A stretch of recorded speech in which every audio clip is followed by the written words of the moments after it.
Sağ olsun rəhbərlik gözəl vida hazırlamışdılar. Gözləmirdim açığı. Belə deyim, duyğulandım, biraz kövrəldim, özümü saxlaya bildim. Eee, Yəni hər şeyin sonu olan kimi biz də bilirik ki, bu futbolçular bilir ki, yəni karyerasının da sonu var. Amma məndə bir balaca tez oldu. Məndə bir balaca tez oldu. Yəni belə deyək, hazırlıqsız yaxalandıq. Amma hardasa da yəni gözləyirdim də mən onu. Çünki ağrılarla bağlı son 2-3 ilə yaxındır ki, oyunlara ağrı kəsici ilə çıxırdım. Ona görə də artıq qərar verdim ki, bəs bu sezonun sonu karyeramı yekunlaşdırım inşallah. Ümumi olaraq karyeranızı dəyərləndirsəz, ən xoş xatirələriniz hansılar idi beləcə xüsusən? Karyeramda xoş xatirələrim çox olub demək olar ki, yəni üstünlük xoş xatirələr olub. Təbii ki, futboldur.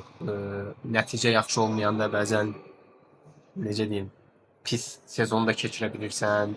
Nə bilim, oyun olaraq alınmaya bilir, nəticə olaraq alınmaya bilir, amma buna baxmayaraq şükürlər olsun. Yəni yaxşı günlərimiz, yaxşı xoş xatirələrimiz daha çoxdur.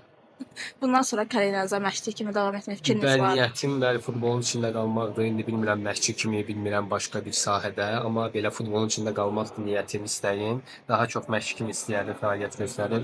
İnşallah görək Allahın köməyi ilə necə olur. Sumqayıtda qalmaq istəyərdiniz məşqçi Sağ kimi bəs? olsun rəhbərlik bəli